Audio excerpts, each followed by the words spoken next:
The Basketball Diaries is Jim Carroll's most remarkable book. It's not his best, but it's his most singular, most impactful, and most dangerous. Some of the literati might disparage it for not being high literature, but to me, its staying power makes perfect sense. Raised in Inwood, that's the neighborhood just north of Harlem in Manhattan, the son of a conservative Irish bartender who saw action in World War II, Carroll is a kind of mean, resentful, hardened Holden Caulfield, a jaded and urban Huck Finn who writes about his experiences on the streets of New York City from 1963 to 1966. That's between the ages of 13 and 16, when he fell into delinquency and heroin addiction. Carroll first tried heroin at 12 years old, and by the time he was a sophomore in high school, was hooked. He tries disingenuously, I think, to turn the Basketball Diaries into a cautionary tale. We think we can control ourselves and not get strung out. It rarely works. I'm proof, he writes. But the book comes off more like an emotional manifesto of adolescent rebellion, a middle finger in the face of anything that's square or a drag. The delinquency comes off as Cavalier, purse snatching, dining and dashing, ripping off dog walkers in the park, stealing pocket money from classmates without remorse. He almost makes it look heroic.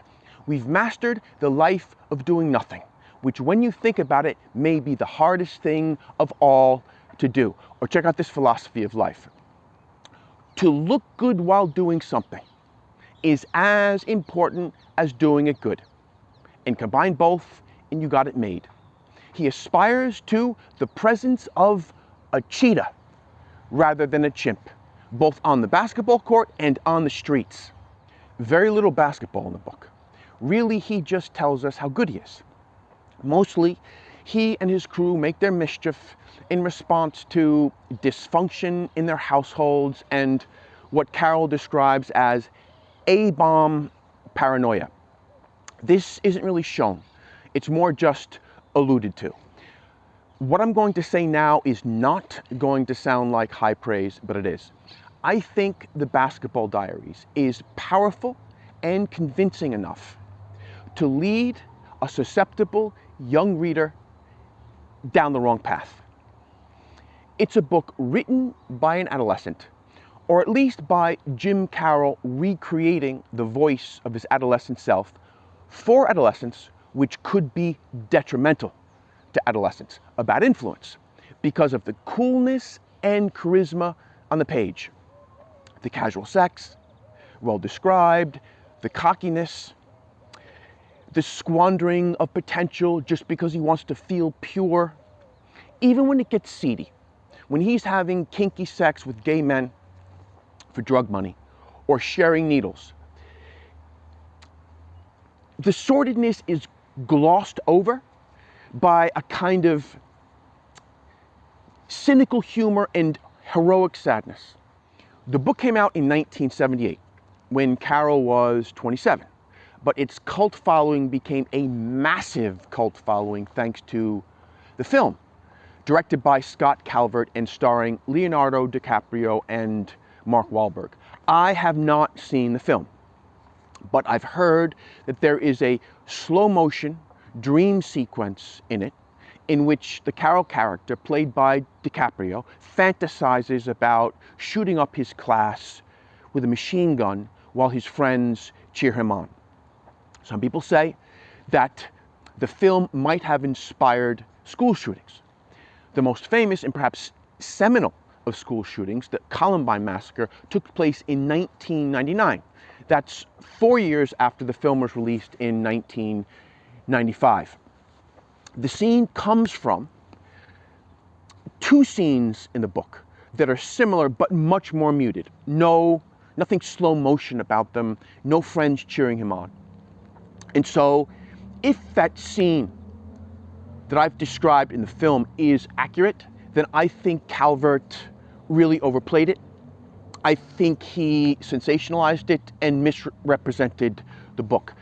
Kalvert, by the way, committed suicide in 2014, leaving behind a wife and 2 daughters.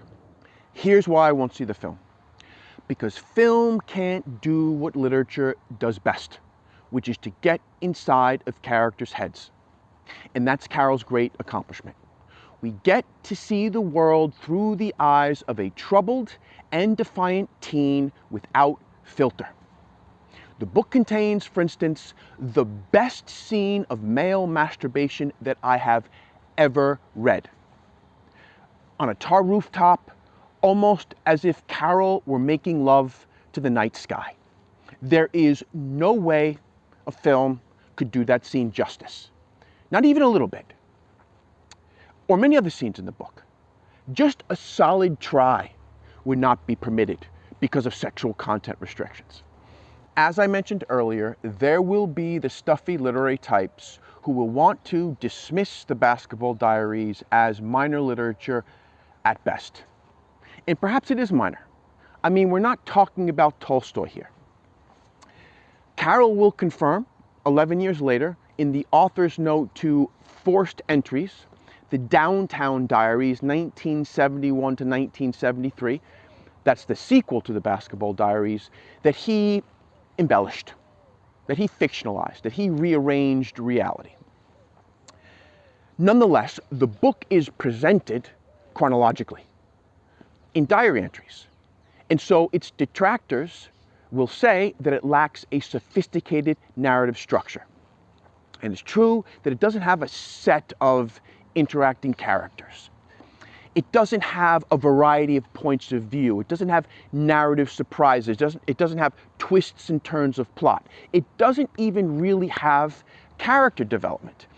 And the central idea of the book, what drives the narrative, his delinquency, his sad, slow decline, his squandering of talent, there's nothing novel about that.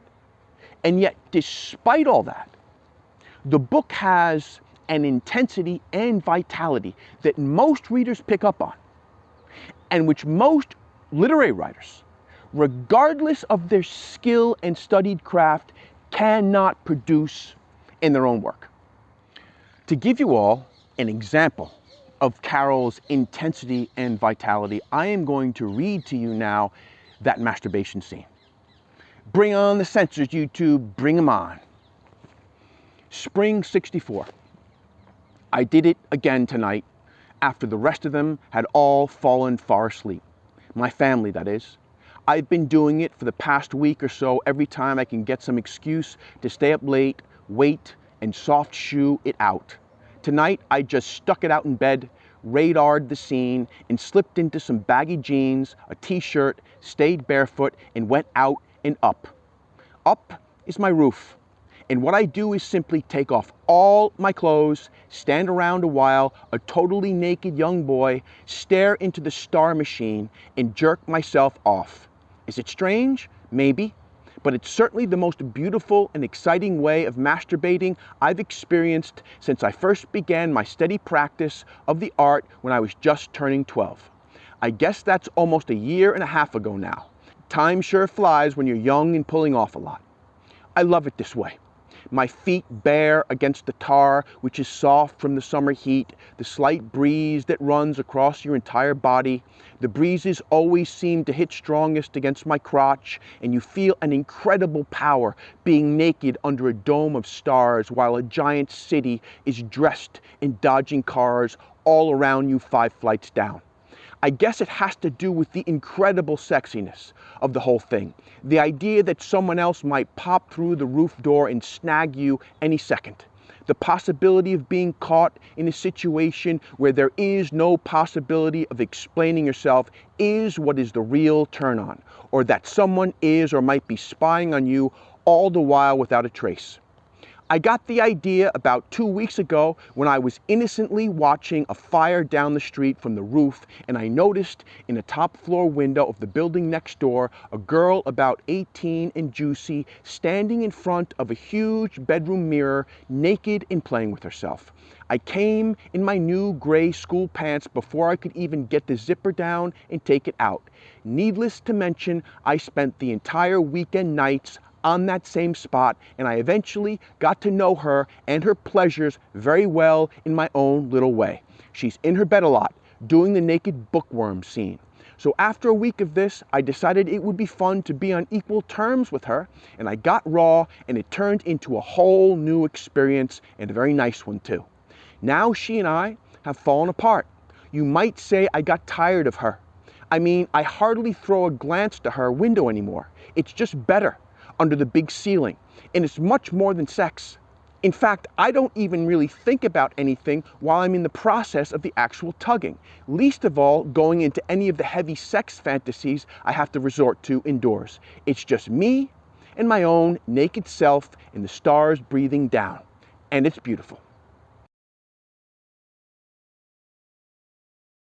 A quick reminder, to support the cause you can always like, comment, or follow, or if my passion and insights about literature make you curious about my own attempts at it, there is always My Half Orange, a story of love and language in Seville, published by Tortoise Books in 2023, about the 10 most transformative years of my life when I moved from New York City to Seville, Spain in 2005, met a local woman, and started a family with her without hardly speaking Spanish. I plan to soon upload an audio version to Substack, Rants from a Foreign Land, John Julius Reel. Follow me there to receive all my updates by email. Thanks, good people.